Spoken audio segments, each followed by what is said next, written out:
Good morning. Last हमने capital gain head start किया था पूंजी लाभ शीर्षक, और पूंजी लाभ शीर्षक में मैंने आपको बताया था पूंजी संपत्तियों के बारे में कि कौन कौन सी संपत्तियां पूंजी संपत्तियों की कैटेगरी में आती है जिनके ऊपर पूंजी लाभ टैक्स लगेगा। अब बात करते हैं हम पूंजी संपत्तियों के प्रकार। पूंजी संपत्तियां कितने प्रकार की होती है? तो पूंजी संपत्तियों को हम दो प्रकार में, दो कैटेगरी में डिवाइड करेंगे। एक होती है अल्पकालीन पूंजी संपत्तियां, एक होती है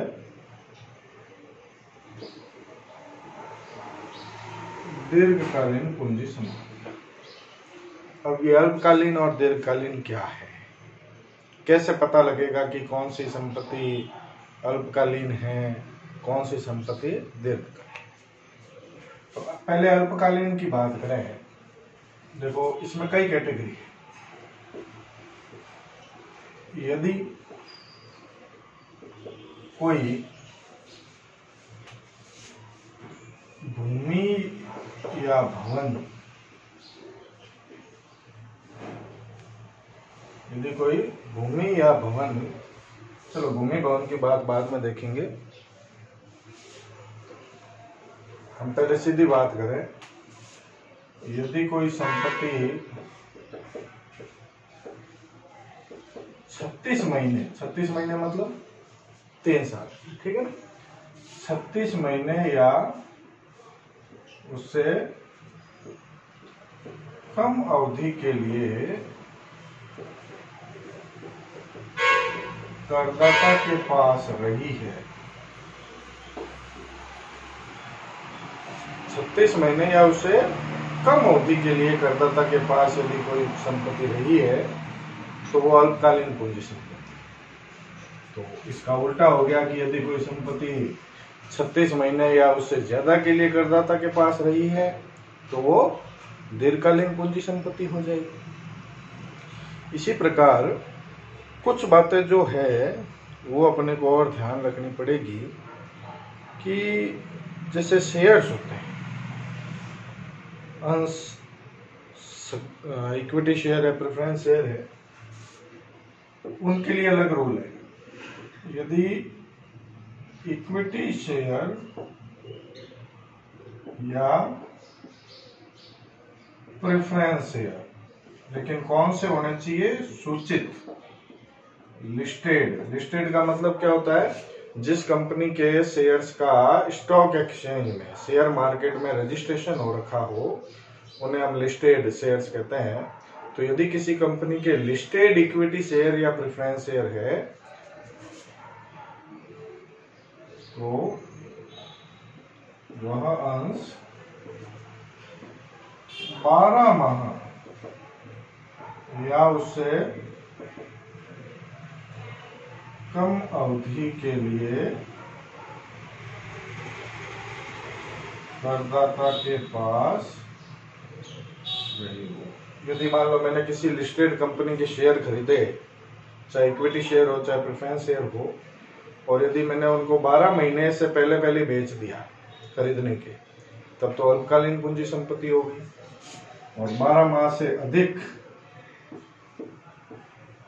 अपने पास रखे और फिर बेचे हैं तो फिर दीर्घकालीन पूंजी संपत्ति हो जाएगी। तो लिस्टेड, किसी कंपनी के लिस्टेड शेयर्स या डिबेंचर की, लिस्टेड प्रेफरेंस शेयर या इक्विटी शेयर की कंडीशन में ये जो अवधि है ये 12 माह की है, ये ध्यान रखना है आपको, ठीक है ना। इसी प्रकार से शेयर्स और डिबेंचर के अलावा यूटीआई जो है अपनी यूनिट ट्रस्ट ऑफ इंडिया, उसकी यूनिट्स पर भी यही नियम लागू होगा। यूनिट ट्रस्ट ऑफ इंडिया जो है उसकी यूनिट्स यदि हमने खरीद रखी है तो उसके ऊपर भी 12 महीनों का नियम ही लागू होगा। इसी तरह से जीरो कूपन बॉन्ड होते हैं एक,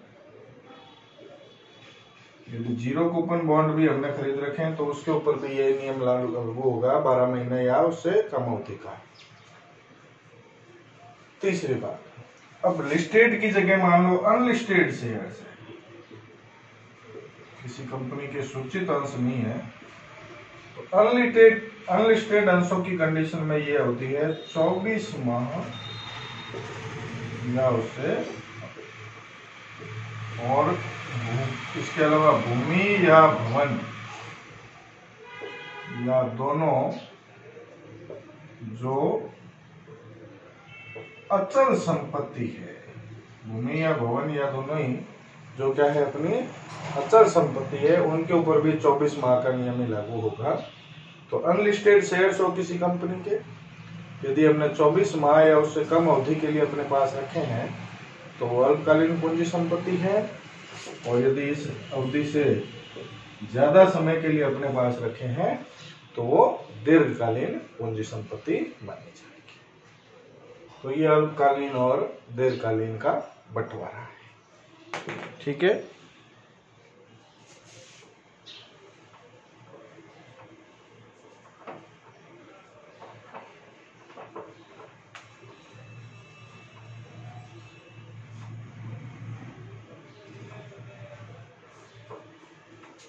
इसके बाद बात करें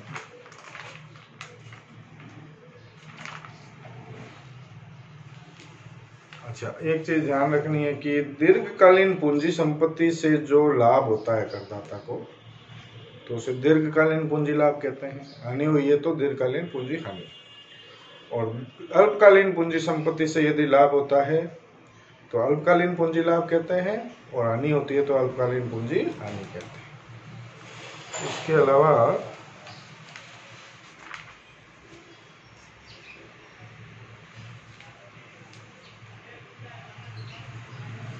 कुछ संपत्तियों का हस्तांतरण जो है, ठीक है ना, उसको हस्तांतरण नहीं माना जाता है। हस्तांतरण का मतलब क्या होता है? बेचना। किसी संपत्ति को मैंने किसी को बेच दिया, मतलब मैंने उसका हस्तांतरण कर दिया। ठीक है ना, केवल बेचना ही हस्तांतरण नहीं है, संपत्ति को बेचना हो गया। इसके अलावा संपत्ति को बिना प्रतिफल के ट्रांसफर करना, किसी और के नाम पे कर दी, मैंने पैसे नहीं लिए, तो वो भी हस्तांतरण ही है। ठीक है ना, तो ये हस्तांतरण की जब बात आती है तो कुछ हस्तांतरण ऐसे हैं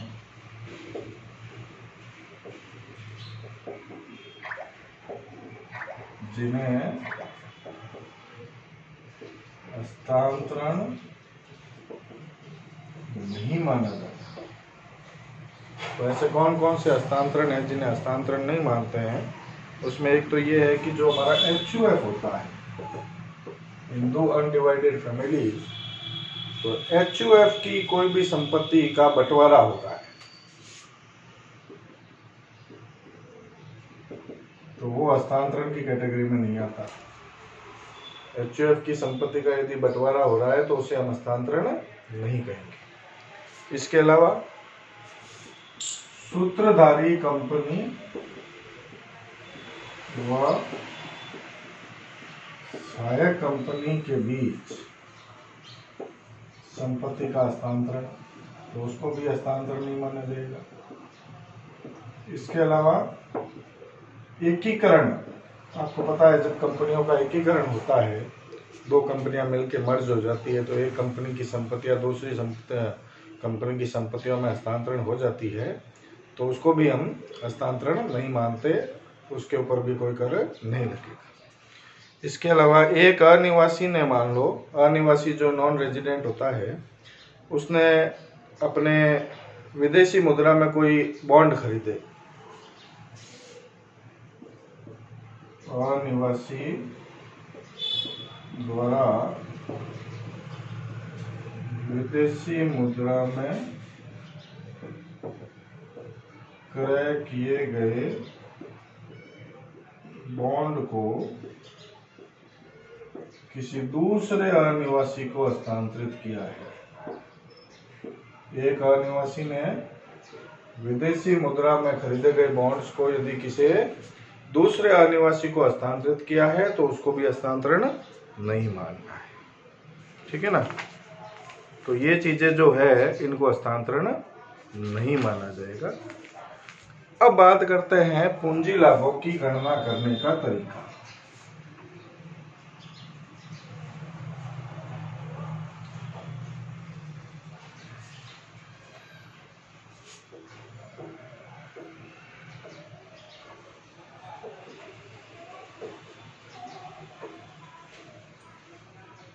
तो पूंजी लाभों की गणना कैसे होगी?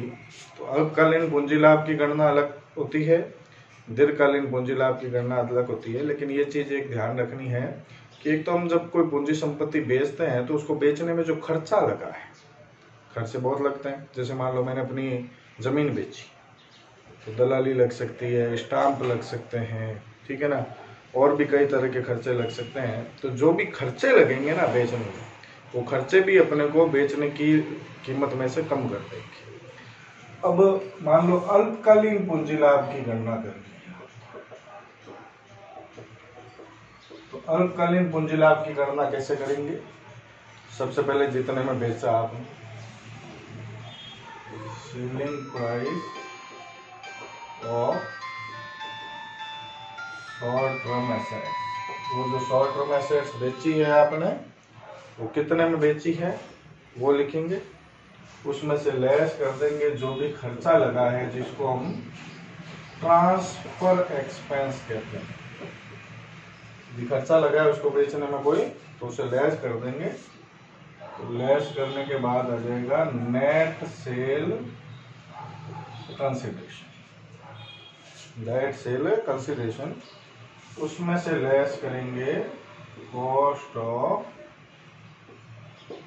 एक्विजिशन, मतलब वो जो संपत्ति हमने खरीदी थी जब, तो कितने में खरीदी थी, या उसके ऊपर कोई इम्प्रूवमेंट कराया है हमने, कोई सुधार कराया है उस संपत्ति में, तो कॉस्ट ऑफ एक्विजिशन या कॉस्ट ऑफ इम्प्रूवमेंट जो है वो लेस कर देंगे।